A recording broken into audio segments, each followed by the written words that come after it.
Informasi pada malam hari ini, pemirsa, gudang tiner milik pabrik cat PT Cemerlang di Jalan Industri Jati Uwung, Kota Tangerang ludes terbakar. Beruntung tidak ada korban jiwa dalam peristiwa ini.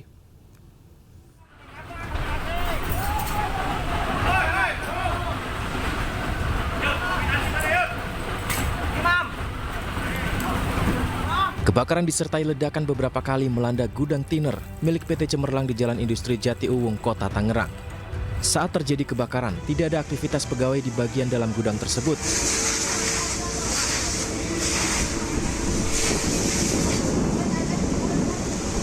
Meski tidak ada korban jiwa, namun kobaran api dan beberapa kali bunyi ledakan membuat warga sekitar panik. Kepala UPT Priuk BPBD Kota Tangerang mengatakan sempat terdengar bunyi ledakan.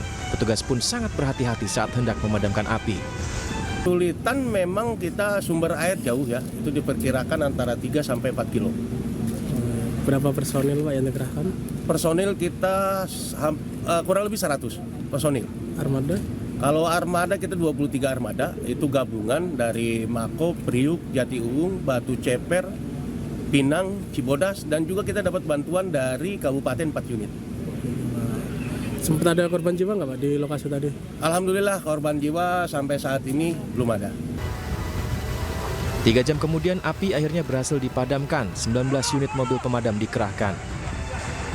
Kerugian ditaksir mencapai ratusan juta rupiah.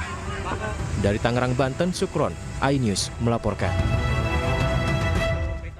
Pemakaman jenazah Sri Meike Male, korban pesawat Sam Air yang jatuh di Gorontalo, diwarnai isak tangis keluarga. Korban merupakan satu-satunya penumpang dalam pesawat perintis tersebut.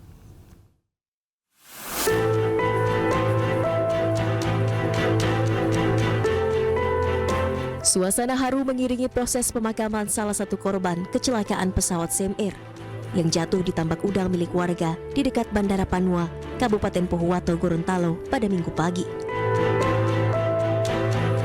Korban bernama Sri Meike Male dimakamkan di pemakaman dekat rumah duka di Jalan Kutai, Kelurahan Tamalate, Kecamatan Kota Timur, Gorontalo pada Senin siang.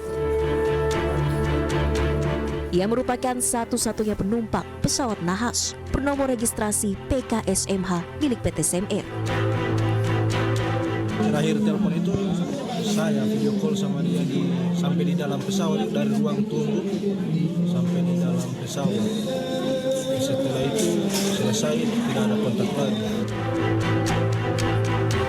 Sebelumnya pesawat jenis Twin Otter milik Sam Air jatuh di kawasan Tambak Udang pada 20 Oktober 2024, Minggu pagi waktu Indonesia Tengah. Pesawat tersebut hendak menuju ke Bandara Bumi Panua, Kabupaten Pohuwato, Provinsi Gorontalo. Dari Gorontalo, Nur Faizila Hasan, iNews melaporkan. Melaporkan pukul 9.34, proses evakuasi sudah dilaksanakan.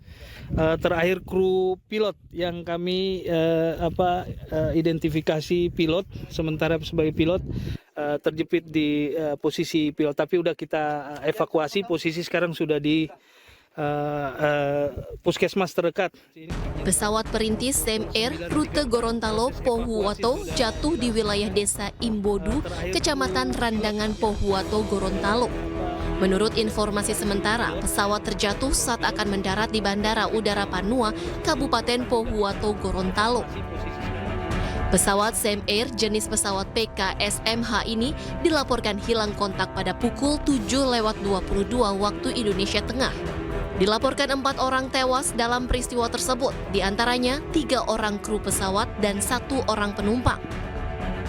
Dan terakhir kontak pesawat tersebut dari Airnav Makassar sekitar pukul 7.22. Untuk kondisi penumpang, penumpang beserta kru dalam keadaan meninggal dunia dan sementara sudah dievakuasi ke Puskesmas Randangan.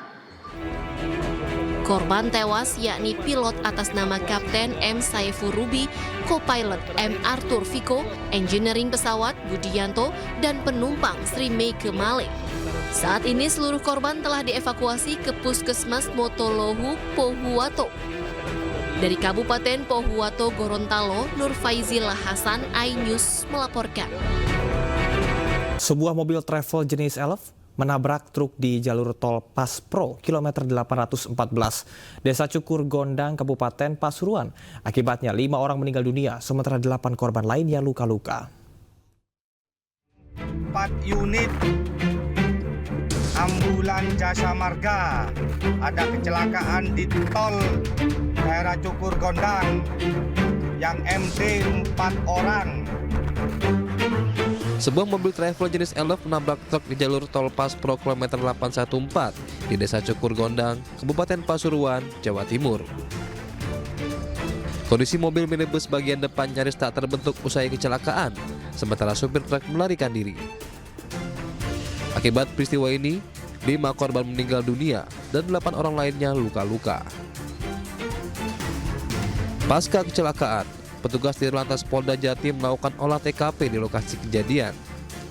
Dari hasil olah TKP sementara, kendaraan travel diketahui melaju dengan batas normal dengan kecepatan di bawah 100 km per jam dari arah Probolinggo menuju Surabaya.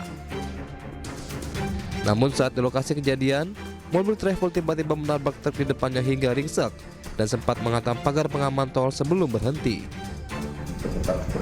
Diduga sopir travel mengantuk, sementara di lokasi kejadian minim penerangan dan lampu belakang truk diduga tidak berfungsi. Saat ini, polisi masih memburu truk tersebut dengan cara mengecek sejumlah CCTV yang terpasang di exit tol, mulai dari Sutojayan, Kota Pasuruan hingga Surabaya. Dari fakta-fakta yang kami temukan juga di TKP, dengan kerusakan kendaraan Elf, di mana ada kerusakan cukup parah di bagian depan, yang diduga kendaraan tersebut sebelum berada pada posisi akhir menabrak guardrail, terlebih dahulu ada mendapatkan benturan yang diduga kendaraan di depannya yang sampai saat ini masih terus kami lakukan penyelidikan, pendalaman, diduga kendaraan besar jenis truk yang saat ini juga masih kami lakukan pencarian. 5 korban meninggal dunia sudah dibawa ke rumah duka masing-masing, sementara 8 korban luka-luka masih dirawat di RSUD Grati, Kabupaten Pasuruan. Dari Pasuruan, Jawa Timur, Jaka Samudra, iNews melaporkan. Pemirsa, Presiden Prabowo Subianto resmi melantik jajaran Menteri Kabinet Merah Putih Senin pagi. Selain Menteri, Presiden juga melantik 5 pejabat setingkat Menteri, yakni Jaksa Agung, Kepala BIN, Kepala Staf Kepresidenan, Wakil Kepala Staf Kepresidenan, serta Kepala Kantor Komunikasi Kepresidenan. Demi Allah, saya bersumpah. Demi Allah, saya bersumpah. Bagi saudara-saudara yang beragama Kristen dan Katolik, demi Tuhan, saya berjanji. Demi Tuhan, saya berjanji. Selanjutnya, secara bersama-sama, harap mengikuti dan mengulangi kata-kata saya. Presiden Prabowo Subianto resmi melantik jajaran Menteri Kabinet Merah Putih di Istana Negara, Jakarta. 48 Menteri Kabinet Merah Putih dilantik Presiden Prabowo Subianto didampingi Wakil Presiden Gibran Rakabuming Raka. Pelantikan Kabinet Merah Putih ini berdasarkan keputusan Presiden nomor 133 tahun 2024 tentang pembentukan Kementerian Negara dan pengangkatan Menteri Negara Kabinet Merah Putih periode tahun 2024-2029 yang ditetapkan pada tanggal 20 Oktober 2024.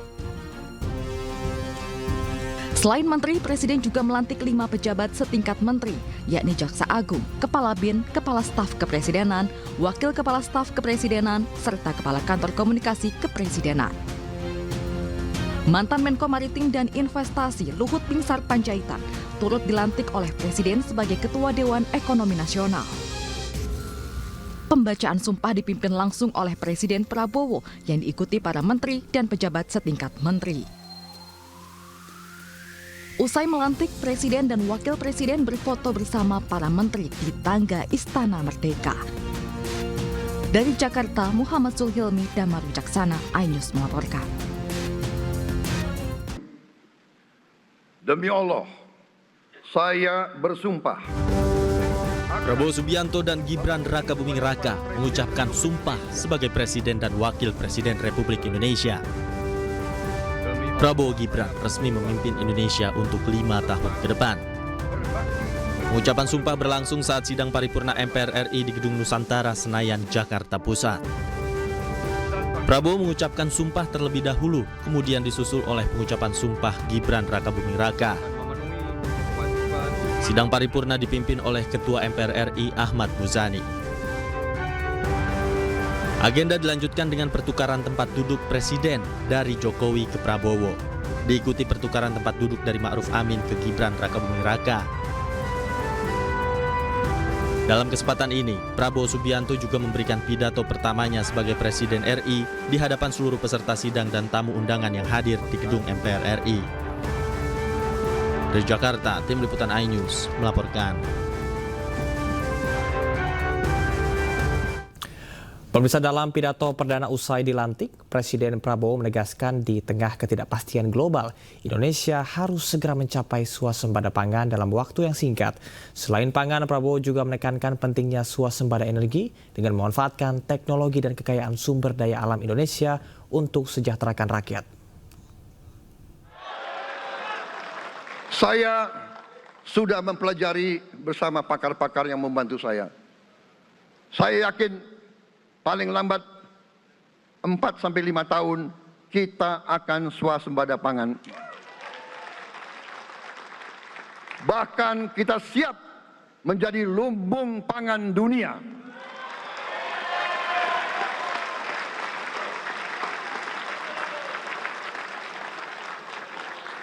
Saudara-saudara sekalian, kita juga harus swasembada energi. Dalam keadaan ketegangan, dalam keadaan kemungkinan terjadi perang di mana-mana, kita harus siap dengan kemungkinan yang paling jelek. Negara-negara lain harus memikirkan kepentingan mereka sendiri. Kalau terjadi hal yang tidak kita inginkan, sulit akan kita dapat sumber energi dari negara lain. Karena itu, kita harus swasembada energi dan kita mampu untuk swasembada energi. Kita diberi karunia oleh Tuhan Maha Besar. Tanaman-tanaman yang membuat kita bisa tidak tergantung bangsa lain. Tanaman-tanaman seperti kelapa sawit bisa menghasilkan solar dan bensin. Kita juga punya tanaman-tanaman lain seperti singkong, tebu, sagu, jagung, dan lain-lain. Kita juga punya energi bawah tanah, geotermal yang cukup. Kita punya batu bara yang sangat banyak. Kita punya energi dari air yang sangat besar. Saudara-saudara sekalian, pemerintah yang saya pimpin nanti akan fokus untuk mencapai swasembada energi. Kita juga harus mengelola air kita dengan baik. Alhamdulillah kita punya sumber air yang cukup dan kita sudah punya teknologi menghasilkan air yang murah dan yang bisa memenuhi kebutuhan kita. Presiden Prabowo Subianto mengatakan subsidi dan bantuan harus tepat sasaran kepada rakyat. Prabowo menyebut akan melakukan teknologi digital agar subsidi sampai ke rakyat yang membutuhkan. Selain itu, Prabowo juga menegaskan akan memastikan bahwa anak-anak Indonesia harus mendapat makanan bergizi setiap harinya. Saudara-saudara sekalian, juga semua subsidi, bantuan kepada rakyat kita yang masih dalam keadaan susah, harus kita yakin subsidi-subsidi itu sampai kepada mereka yang butuhkan. Kita harus berani meneliti dan kalau perlu kita robah subsidi itu harus kepada langsung keluarga-keluarga yang membutuhkan itu. Dengan teknologi digital kita akan mampu sampai subsidi itu sampai ke setiap keluarga yang membutuhkan. Tidak boleh aliran-aliran bantuan itu tidak sampai ke mereka yang butuh itu. Saudara-saudara, anak-anak kita semua harus bisa makan bergizi minimal 1 kali sehari. Dan itu akan kita lakukan dan itu bisa kita lakukan, saudara-saudara sekalian. Selain itu, menjamin melindungi mereka yang paling lemah untuk mencapai kesejahteraan sejati, kemakmuran yang sebenarnya, kita harus melakukan hilirisasi kepada semua komoditas yang kita miliki. Nilai tambah dari semua komoditas itu harus menambah kekuatan ekonomi kita sehingga rakyat kita bisa mencapai tingkat hidup yang sejahtera. Seluruh komoditas kita harus bisa dinikmati oleh seluruh rakyat Indonesia.